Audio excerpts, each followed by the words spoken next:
My name is Kush. I am a software engineer of sorts. I'm a freelancer. I do design, software, games, web, mobile, bunch of AI these days.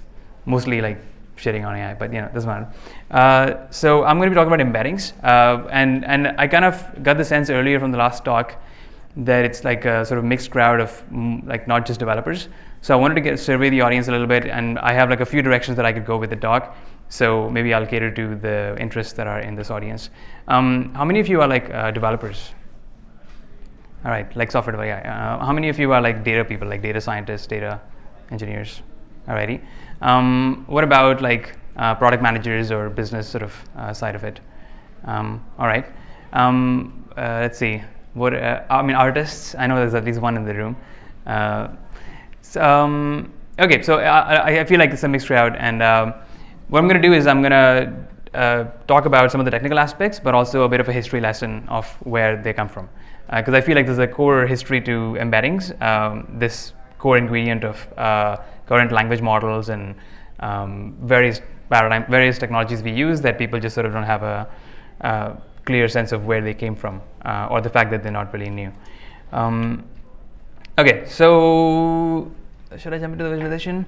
Yes, why not? So embeddings, fundamentally, you can think of them in many ways, but they're basically functionally addresses in high dimensional space. High dimensional being any number of dimensions, a space in that. So you can imagine a 2D piece of paper and a coordinate right here. That's like this way here and then this way there, right? So that's 2 dimensions. A point in space. That's the address in that space, like Google Maps. In 3D, in a 3D box, there's a point in space. That's a 3-dimensional coordinate of that point. There could be hundreds of points, right? You can imagine a 4-dimensional space, or if you can't imagine it, you can assume that there exists one. And so in the case of embeddings, it's like thousands of dimensions. You just keep adding one more dimension of detail to be able to specify a narrower address, a more specific address. You can think of it differently than addresses, which is as simply a list of numbers. So embeddings often can be referred to as vectors or vector embeddings, and they're basically just a long list of numbers. Could be like 10 numbers or 384 numbers or 768 numbers or whatever. And you can imagine if it was just 1 and 2 numbers, that would be x and y in a 2D space. If it was 3 x, y, z, and similarly you can just keep going. And that list of numbers defines an address in space. Also, a spin on that, you can think of it not as addresses but a direction, because if a xy specifies 2, 2, you could think of it as box 2 in x and box 2 in y, or you can think of it as an arrow pointing to that box, right? So same idea, just different sort of interpretation of the same exact numbers. So how you imagine this thing depends actually on context, and there's in fact even 2 within the talk that I'm going to give, where you get to experience both the directionality and the spatial aspect of it. But it's more of a way of how you understand it than how you process it. Ultimately, vectors are vectors, lists of numbers, GPUs especially, but just computers are very good at processing matrices and numbers and vectors. And so that's why we use this format to be able to do that. This visualization has been sitting on the screen for a while. So what I've done here is use the embedding Gemma model, which is like a month ago or 2 months ago now came out a very tiny model, 300 million parameter model. That is an embedding model, which what that means is it can take a string of text, which is however many words, usually a capped number, maximum to 2,000 or something like that. And you can convert, and that model will simply take that as an input, that text, and convert it into that address in space, right? So in this case, you see basically a 2D space with lots of points. So you can imagine all those points represent addresses in space. All those points represent embeddings, except that I earlier mentioned, embeddings are not generally 2D, they're like 768. In the case of embedding Gemma, the model I used here, I think it's 384 dimensions. That's because that's rich enough to be able to capture information about the aspect of embedding, and I'll talk more about what that means to capture that information. But what I've done is this thing called PCA, Principal Component Analysis, as a way to reduce from those 384 unvisualizable dimensions into something that's 2D, just so we can see it, just get a sense of it, right? That's why you're even able to see these points laid out in a human visible way. Doesn't actually mean it's accurate, but it is surprisingly still accurate enough that it gives us an impression. And so let's play with it a little bit, so a bit more visual. These are all, by the way, dynamic interactive visualizations, which will become obvious soon enough. And so if I start hovering over these things, right? So if I hover over this one's a movie, Death at a Funeral. What I've done to create these embeddings is not give it the label, but only the descriptions. That's how I created these embeddings. The model received the description of the movie, and then it put it in a point in space, right? And so I put in this description or that description, or let's find a movie that I've seen. American Psycho. Actually, I haven't seen it anyway. Cable Guy, right? So you see, like, okay, these movies seem to be closer. Death at a Funeral, Cable Guy, American Psycho. If you go to this side, we see Lethal Weapon, another Lethal Weapon, Fast 5, Die Hard. Kind of feels like action, perhaps. Action movies seems to be like clustering all over around here. Equalizer. If I go to this end of the map in the 2D space, Arrival, 2001, Interstellar, kind of becoming obvious that these are probably sort of the sci-fi variety. And again, the descriptions are all that matters. That description is cluing the embedding model into where it should place these points in space. And so, and again, yeah. So this basically, because I know the data set, this area, it seems like there's dark comedies clustering around here, and in this area there's sci-fi, and in this area is action. So what I did is, you may have seen these charts before, where you'll see different colors, sort of clusters. So what I did is I already know beforehand that the genres of these movies, these items that I embed, are three types: dark comedy, action, and sci-fi, because I created the data set. And so I use those colors that I already know as a way to just color them. So now you get these colorful dots, and look at that. Like you're almost seeing sort of these clusters where you see greens in one place, you see reds in another. That's surprising and kind of cool. The model didn't know about the genres; it was never given them. The model didn't know about the movie names either. But it somehow, just from the description of Interstellar, or where it's like a breathtaking odyssey, survival, love, and space and time. I'm sure that's like probably the key word that it likes related. If I think of this, evolution, technology, transcendent future, I'm sure it's like picking up on these words and using that as a way to push that again away from this, which has like incompetence, suspicion, accidents, or like these all seem like they have words that would cluster together. And so the more interesting part here is that when you start hovering in the middle, where the model can't quite place the differences between whether it's one or the other. Of course, the colors are picked by me, so they could be like faulty labels. But if I hover around here, Idiocracy, that actually could be kind of sci-fi but dark comedy, right? Like, because there's an aspect to it that's kind of weird. The Travel to the Future, for example. Fight Club could be sort of somewhere in the mix, perhaps. Another thing, let's see if I know the movie. Her, again, sort of really sort of walking that line of sci-fi and dark comedy. So you start to sort of be able to analyze a data set, any data set you have, by embedding it and seeing and doing PCA. Just even visually get intuition for what the sort of boundaries are, what the edges are, what the continuums are, on what the axes are for differences. In this case, kind of pretty beautifully, we have like an axis going this way, action to sci-fi axis, right? We have an axis going this way, dark comedy to sci-fi and so on. So anyway, little visualization to give you a sense of what those points in space are doing. Let me get a bit more into how these things work and also a bit of a history lesson. Firstly, how? So just so that there's intuition around it.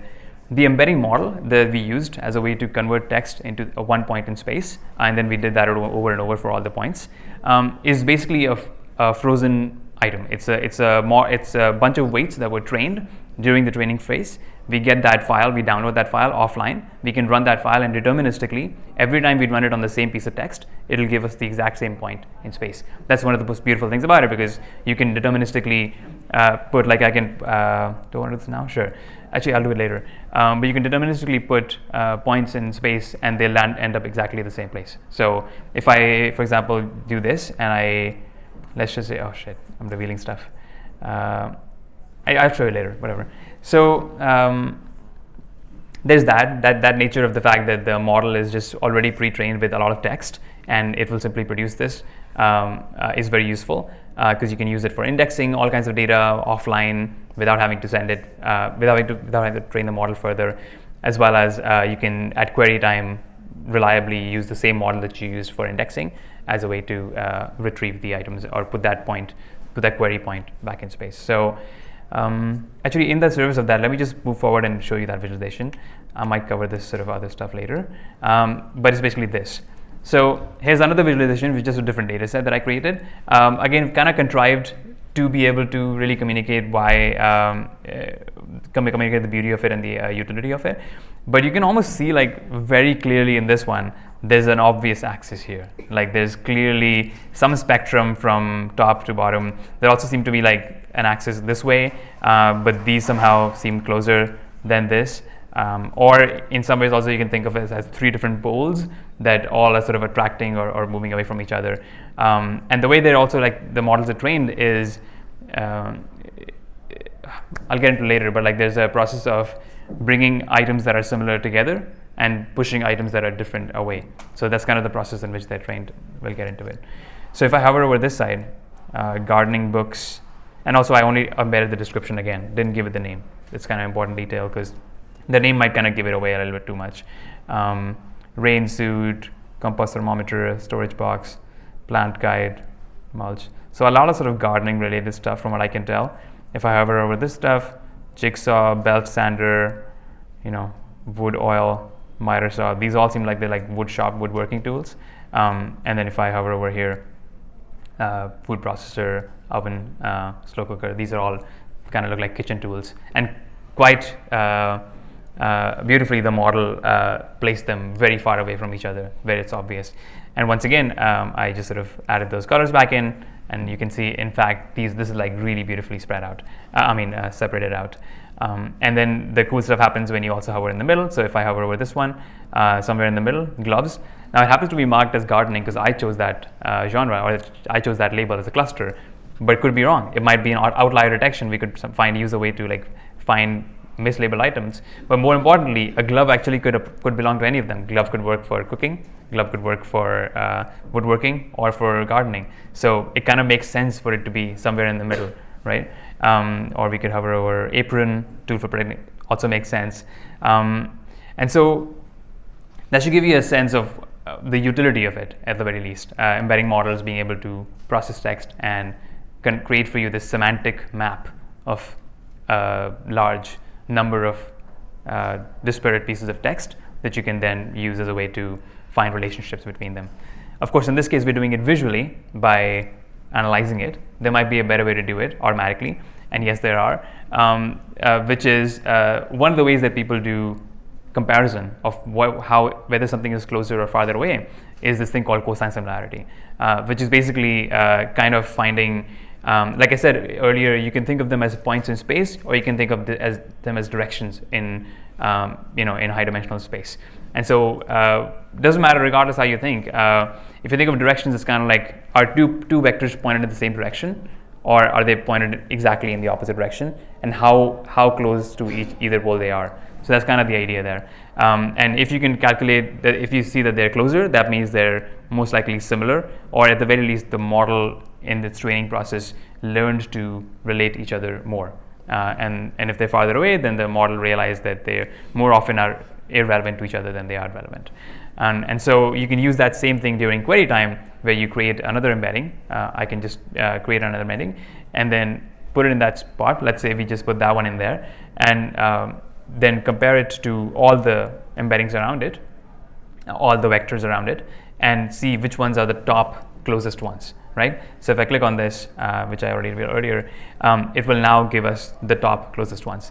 Now, you might be wondering, how come they're actually not the closest ones? There's like all over the place, right? Because the way that I would have described before is basically the nearest neighbors are that one, that one, that one, that one, and that one, right? So that's nearest neighbors. And fundamentally, that's what it is. If you want to find the nearest neighbors of a given vector, you just walk around it and find it, except remember that this is PCA. And so we've reduced the dimensions from the super high dimension. So this is more of an approximation than the actual representative reality of the actual vector space where these ended up. So when I click on this, it happens to be that this is the closest neighbor in that high dimensional space. But when we were projecting it back down, which by the way, the way PCA works, this intuitive explanation someone gave me, was you just kind of like going from 384 down to, let's say, 383, or let's say a 3D box, right? You have a cluster here, you have a cluster here, you have a cluster here, and you have one right below that one, right? And if you project down to 2D, then of course that one and that one will sort of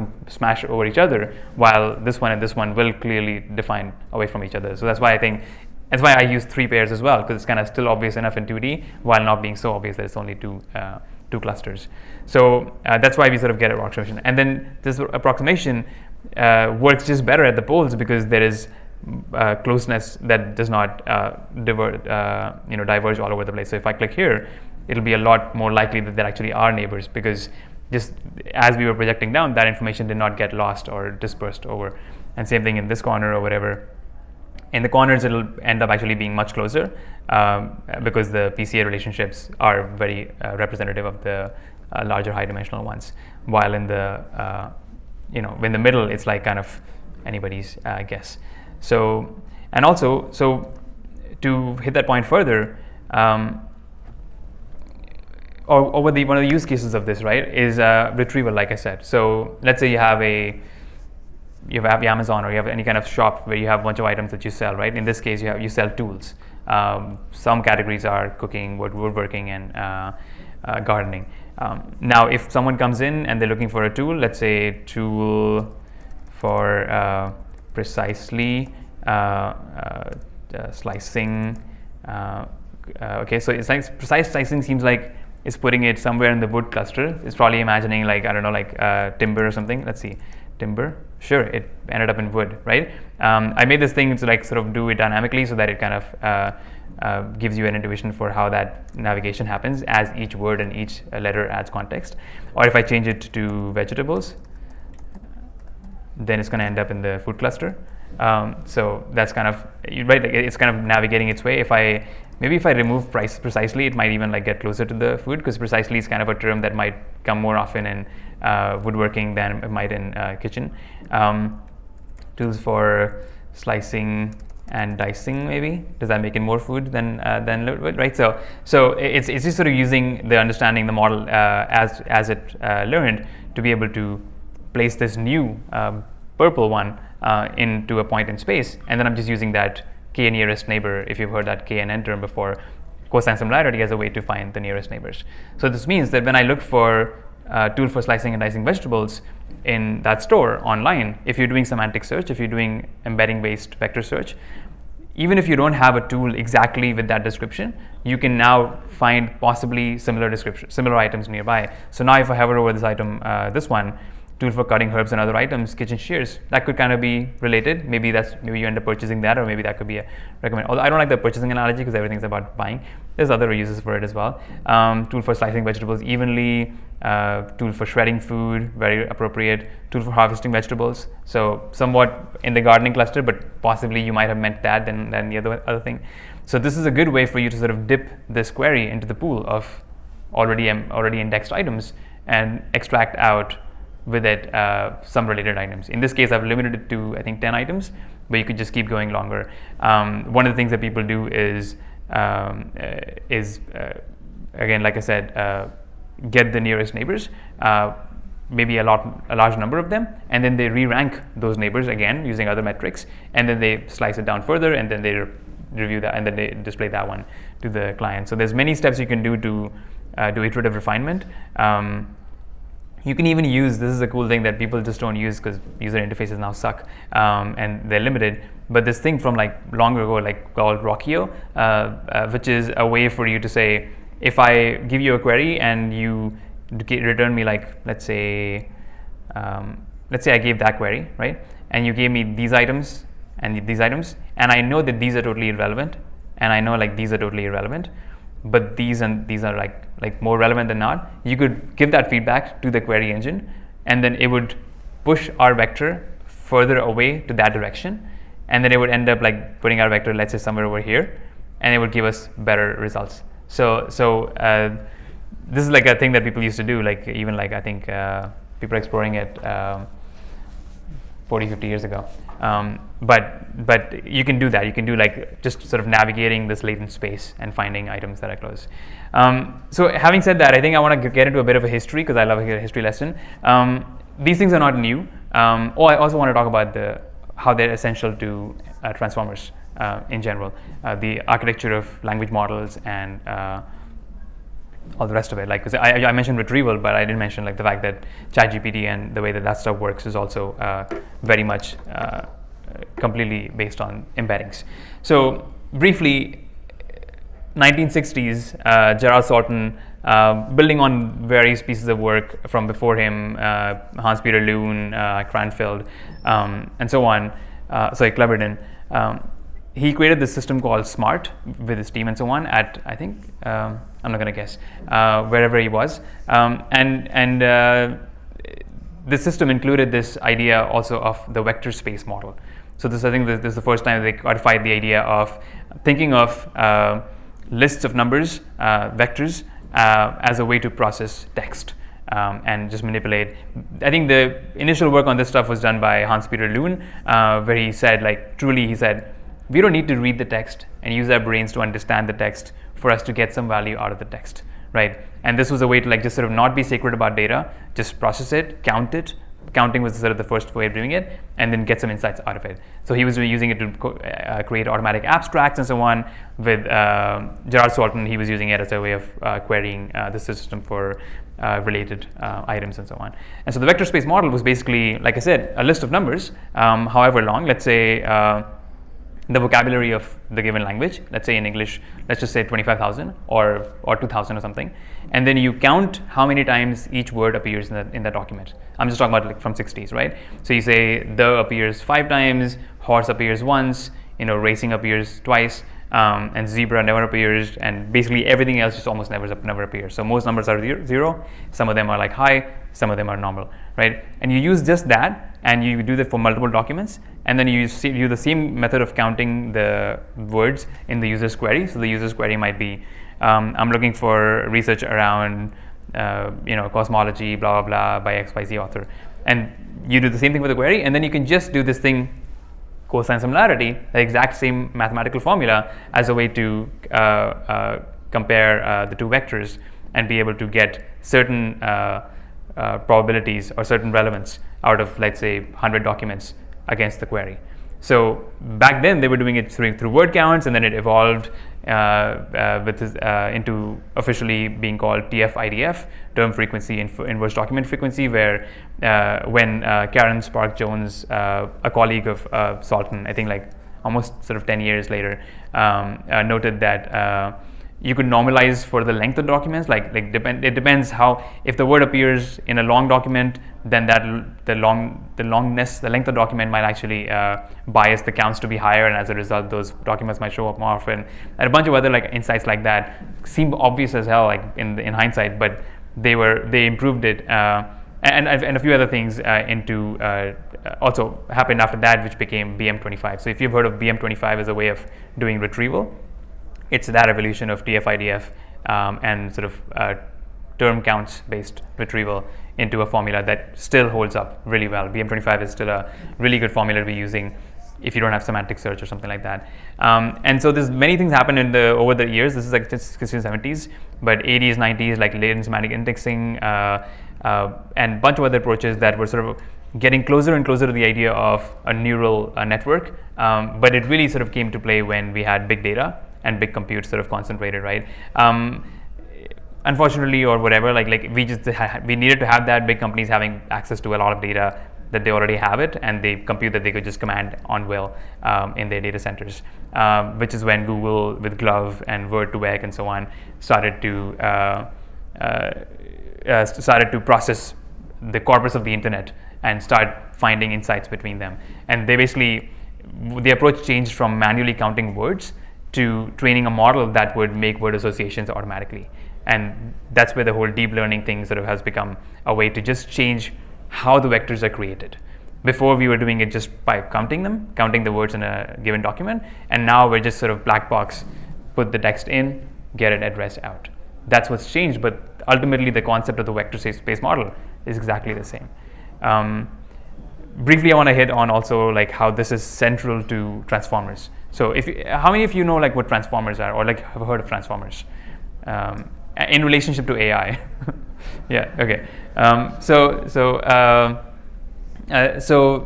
transformers is the architecture of the large language models and some other models around that space, BERT, etc., that run all these AI generative apps, the question answering, conversational, and so on. And so fundamentally, they internally are using this embedding, these embeddings, as a way to do computation. On a very sort of fundamental level, what's happening when you use a language model is it's taking the prompt like once upon a time, breaking it into tokens, which are just like sort of split up words, like again the words in that vector, right? Like it's like in the vocabulary as we were talking about.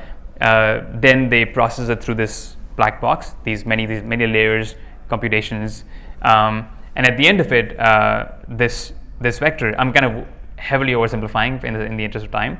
At the end of it, each of these tokens that were extracted out, or the embedding for that vector, the point in space, has been modified to be a different point in space, sort of. And what we do in large language models, the GPT style, is just take the very last one, in this case comma, but you can imagine this, and we find what is the actual nearest neighbor to that after it's been modified. It's not the vector that we knew for time. It's time loaded up with all the context of once upon a. And we find all the nearest neighbors of that, sort of, but we use dot product instead of cosine similarity in that case. And we find the ones that are the nearest neighbors. In this case, the top 3 nearest neighbors in that space are there in an a. Either of them are valid. Many more would be valid as well. So let's say so what happens then is we just select it, right? And then we copy the whole thing. We put it into the prompt and we rerun the whole thing. Forget everything that happened, like it never happened, rerun the whole thing. That's literally how it works. Like where there's like caching and so on that can be done in systems that are optimized. But fundamentally, that's what's happening. And so then you can sort of pick another token. If you heard of temperature 0, it just means like always pick the very first token, the highest ranked. And so that would just mean this. So you can just keep picking it, and it would just keep generating. So all you're doing is you just sort of taking the current existing completion, joining it with the prompt, rerunning it to the entire pipeline, and you just get the next token. So at any point, this is why like I kind of get pretty amused and like annoyed when people talk about language models solving the world's problems, when agents sort of like, oh, like they're gonna answer their own questions, they're going to be checking themselves. Like these are stochastic parrots that are generating words one after another, and that's all they can ever do. And even getting them to stop is just stuff that we are post-training as a way for them to just like sort of have some approximation. But that stopping as well is also like just one of the tokens. Like this, like let's say this could be a stop token, and this might not be a stop token. We just happen to sample it, right? So it is not really these models don't really have like at least in my view, very sort of Jan LeCun sort of style. School of thought is not, these are not thinking models. So so anyway, I think I just want to give a sense that these models are fundamentally just working with text that has been converted into a point in space, moving it around through various layers, various architectures of BERT, encoder only, decoder models, etc. Just moving them around, processing them based on the training data, and then at the end of it, projecting it back to the same vocabulary and just picking words. And by the way, the high temperature thing, it basically means like don't pick the obvious one, just pick another one. So when you hear of creativity in a model, or when you hear of the model, like, or when you see ChatGPT and every time you ask it a question, it picks a different answer, or it generates a different answer, that's just because they have chosen behind the scenes to have a higher temperature. So that way it's just more creative, it just gives you a different response each time. But fundamentally, given the same prompt, it will always give you the exact same output. There's something's going on. But yeah. Anyway, I think that's probably enough me speaking. If anyone has questions, would love to hear. Thank you very much.